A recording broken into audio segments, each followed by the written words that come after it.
Donald Trump spent 3 minutes on the witness stand in his defense in the second defamation trial against E. Jean Carroll. That's surprising. 3 minutes is very surprising, as he has the attention span of a goldfish who senses he's about to be flushed down the toilet. It was recently revealed that millions of his presidential campaign donations have gone to his legal expenses.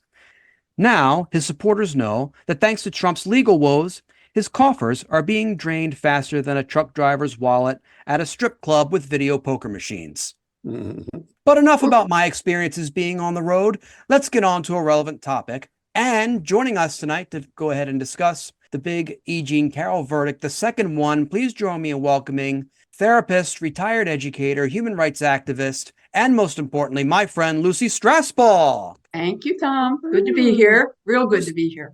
Lucy, welcome back to the show. Thank you. One of the reasons why I wanted to have you on is, like, in addition to human rights, like especially treatment of women, especially treatment of women at the hands of very famous and powerful men, it also seems to be a big topic that you follow. Your thoughts on E. Jean Carroll's, not just her first win, but her second one, that's seemingly the bigger of the two? Well, it's well-deserved. Justice denied, justice, like if it comes too late, is almost denied. And so it was pretty close to that. The verdict, though, and the punitive damages that he's going to have to pay is really significant. And I knew all during that hot mess of an administration. There's other words I would have used for it, but I don't want to, get you in trouble with anybody. But the hot mess of that. My listeners have heard worse. So. I'm sure. By me, so that's. I knew for 4 straight years, the only cleanup was going to be in the courtrooms, and it was going to be financial pain.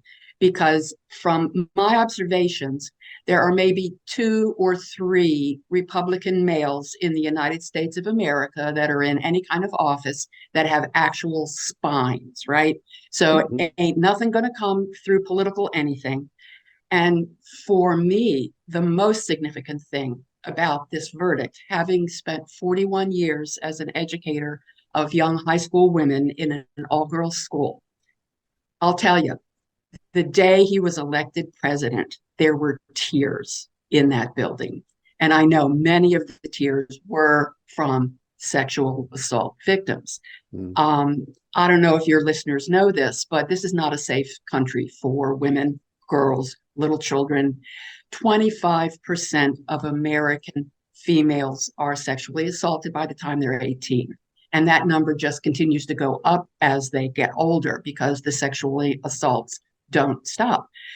So it was horrifying in the first place that a man charged not only by her, but by 26 other women, credible accusations, that after all of those charges and after his, blatantly saying what he grabs women by, that over half of this country went and voted for him.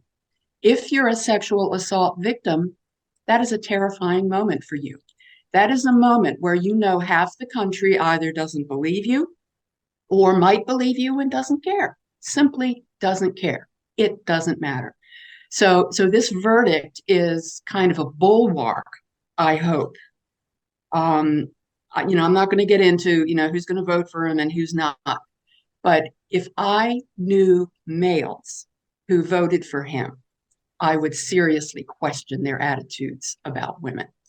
And if they have an inner rapist that felt comforted by having the rapist be president. So that's my off the top of my head. All right. Yeah. Well, that kind of segged into what else I wanted to ask you. I wish I pulled this clip, but it was James Carville who was on. It was on with. I love him.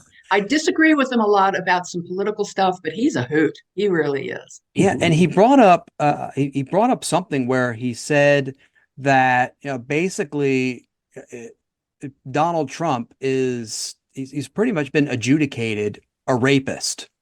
Yes. Like it's a conviction only in the civil sense. He's not going to do any prison time for it, but he's been found to be a rapist. Liable. He's already been liable to be a fraudster according to New York State. His business, if it were an entity, was found to be a tax cheat. So when you look at all these polls, this is where I tend to not really want to believe polls anymore, where they say all these polls that say, oh, Trump's outdoing Biden and such stuff, because we could do a whole other episode about polls. Mhm. But when you see all these polls that say, oh, this many Republicans will not support Donald Trump if he's the nominee, and he's been convicted of a crime, civilly speaking, he's already been convicted, and the level of support has not has not gone down. So I mean, I would love to see something like that happen, where his support would go down and the number of people who would vote for him drop. I mean, I thought that was going to happen both in 2016 and 2020. I was very disappointed when that didn't happen. But like, part of me thinks, is it going to happen? And I just don't know if it will. Trump is a walking, talking id. You know, the id is the part of our psychology that is toddlers, you know, barely even toddlers. That's all he is. He is hate personified. And I really think that people feel good voting for him because he hates what they hate. And I hate to say that, but it makes me afraid to be here if he gets elected again. It makes, as much as he already has made things unsafe for women, now he's going to enable more haters to enact hateful acts. And I find that really scary. I think I'll go ahead and find out, like, if Trump wins again, I'll find out which island John Fugelsang and Steve Hofstetter are going to when that happens, and I'll see if I can try and claim asylum. Well, And I just found out, you guys are more than welcome to come with me.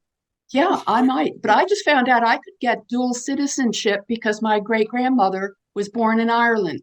If I can dig out what her name is, you know, that's my plan. What about great grandparents?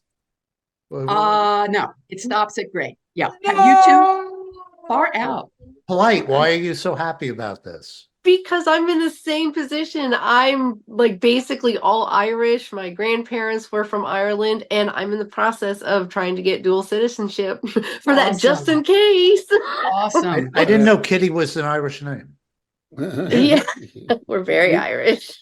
You mean Oh Kitty, but not just Kitty? Yeah. Is that what you're saying? Her ancestors, when they got to Ellis Island, they took the O off, you know, just to save all that trouble.